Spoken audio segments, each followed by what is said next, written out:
జై భూమా.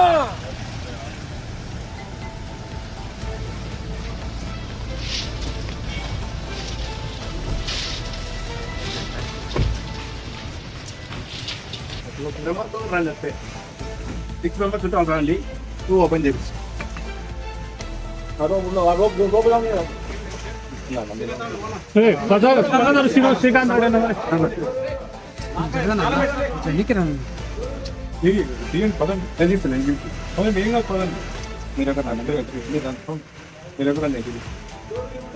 శ్రీకాంత్ రెడ్డి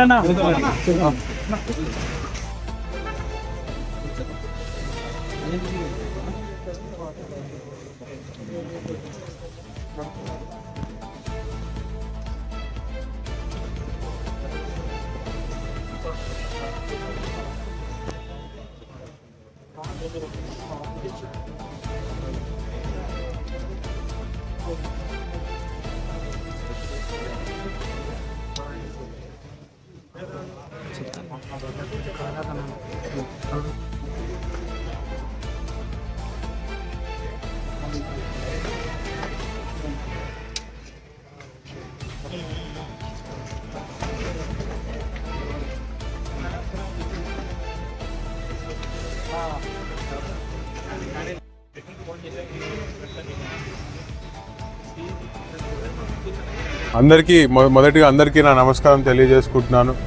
గత కొన్ని రోజులుగా మీ అందరికీ తెలిసిందిగానే ఒక హై డ్రామా ఇక్కడ నడుపుతూ చాలా అక్రమాలు కప్పిపుచ్చడానికి ఈరోజు ఎన్నో డ్రామాలు ఆడుతున్నారు. మొదటిగా నన్ను రమ్మని, నా సొసైటీ మెంబర్స్ని రమ్మని చెప్పి నోటీస్ ఇచ్చినారు. నేనున్న సొసైటీని ఎట్లా రద్దు చేస్తారని చెప్పి నేను క్వశ్చన్ చేయడానికి పోయినసారి వస్తే లేదు ఈరోజు మా వాళ్ళు ఎవరు రాలేదు, మళ్ళీ ఇంకోసారి రమ్మన్నారు. మరి ఇంకోసారి నేను బయలుదేరేసి వస్తే పోలీసు వాళ్ళు హౌస్ అరెస్ట్ చేయడం జరిగింది నన్ను, పోలీస్ డిపార్ట్మెంట్.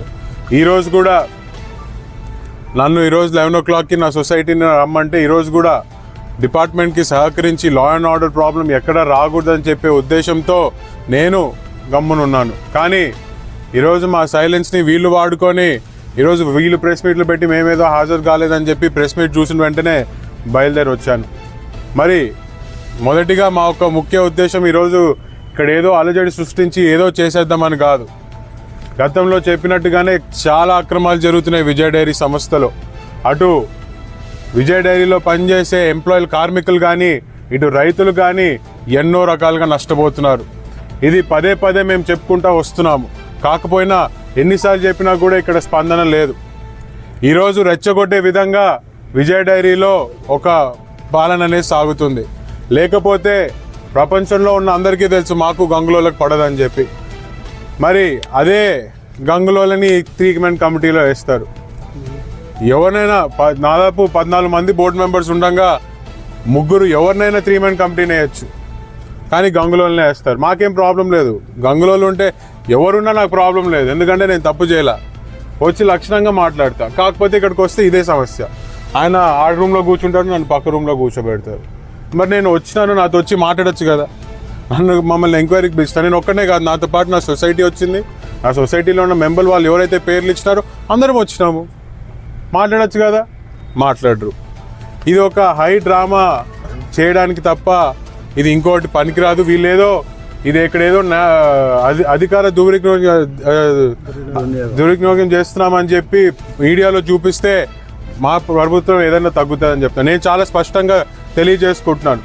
ఇది నేను మళ్ళీ చెప్తున్నాను, నేను చైర్మన్ అవడానికి కోసం కాదు. ఇది తెలుగుదేశం పార్టీ తరపు నుంచి ఎవరు చైర్మన్ అయినా, లేకపోతే ఇక్కడ రైతులు మరి కార్మికులు ఎవరితో సంతోషంగా ఉంటే వాళ్ళైనా చైర్మన్ అయినా నాకు అభ్యంతరం లేదు. కాకపోతే నా ఈ పోరాటము ఇక్కడున్న కార్మికులు, రైతుల కోసం తప్ప స్వార్థంతో చేస్తున్న పోరాటం కాదు. ఖచ్చితంగా విజయ డైరీలో పనిచేసే కార్మికులకి, రైతులకి న్యాయం జరిగేంత వరకు పోరాడుతూనే ఉంటాము. అది ఈరోజు, రేపు, ఎప్పుడైనా కానివ్వండి. ఈ యొక్క మ్యాక్స్ సొసైటీని అడ్డు పెట్టుకొని ఏ విధంగా అయితే ఇష్టం వచ్చినట్టు పరిపాలన కొనసాగిస్తున్నారో దానికి అంత ఒక ఫుల్ స్టాప్ పడేంత వరకు ఖచ్చితంగా పోరాటం అనేది చేస్తూ ఉంటామని చెప్పి కూడా తెలియజేసుకుంటున్నాను. ఈరోజు మళ్ళీ దీన్ని మళ్ళీ 10వ తారీఖు మళ్ళీ వాయిదా వేస్తున్నారు. మరి 10వ తారీఖు ఏం డ్రామాలు చేస్తారో నేను కూడా చూడదలుచుకున్నా, వెయిట్ చేస్తున్నా. ఖచ్చితంగా మళ్ళీ 10వ తేదీ వస్తా. వీళ్ళు నా సమాధానం చెప్పడానికి వినడానికి రెడీగా ఉన్నారంటే ఖచ్చితంగా వచ్చి వాళ్ళు అడిగిన దానికే కాదు, నాకు కూడా కొన్ని ప్రశ్నలు ఉన్నాయి. ఎలా చైర్మన్లు సంవత్సరం పాలు పోయకుండా ఈరోజు ఎలా ఎక్కినారు? ఈరోజు చాలామంది మొన్న ప్రెస్ మీట్లు పెడితే చూస్తున్నాను, రూల్స్ మాట్లాడుతున్నారు. ఏ ఒక్క రూల్ ప్రకారంగా ఇక్కడ పరిపాలన కొనసాగుతుంది? ఒక సొసైటీని రద్దు చేసే హక్కు ఈ బోర్డుకి లేదు. ఒక సొసైటీని రద్దు చేయాలి అంటే only general body as a power. కానీ జనరల్ బాడీ మీటింగ్ పెట్టకే దాదాపు 2 సంవత్సరాలు అయిందా ఇక్కడ జనరల్ బాడీ మీటింగ్ పెట్టక? 2 సంవత్సరాల నుంచి జనరల్ బాడీ మీటింగ్లు పెట్టరు. ఇంట్లోకి పోయి సంతకాలు తీసుకుంటారు. ఒక సంవత్సరం కూడా పాల్పోయిన డైరెక్టర్లు ఈరోజు డైరెక్టర్లుగా ఎక్కి కూర్చుంటారు. ఇష్టం ఉన్నట్టు కోఆప్షన్లు ఎక్కుతారు. ఒక సంవత్సరంలో 5 కోఆప్షన్ మెంబర్లు ఎక్కినారు. ఏ రూల్స్ పాటిస్తూ ఇవన్నీ చేస్తున్నారని కూడా చాలా ప్రశ్నలు నాకు కూడా ఉన్నాయి. దీనికి సమాధానం చెప్తే నేను కూడా ముత్యాలపాటు నుంచి ఎట్లా ప్రెసిడెంట్గా అయినానో నేను సమాధానం చెప్తా. డిబేట్కి నేను సిద్ధం. అందుకే నేను వస్తున్నా డైరీకి. నేను ఎక్కడ దాపెట్టుకొని ఇంట్లో కూర్చోవాలా. ఇది నా 2వ డైరీకి రావడం. ఇంకా మీరు నేను చెప్పుకుంటూ పోతే ఇంకా మీకు కార్మికులే మీకు గంటలు చెప్పే పరిస్థితి. చాలా తప్పు. ఖచ్చితంగా వీళ్ళు చేసే అక్రమాలని ప్రశ్నిస్తాను, పోరాడతాను. విజయ్ డైరీ నా చేతికి వచ్చినా రాకపోయినా నా పోరాటం మాత్రం కొనసాగుతూనే ఉంటుంది.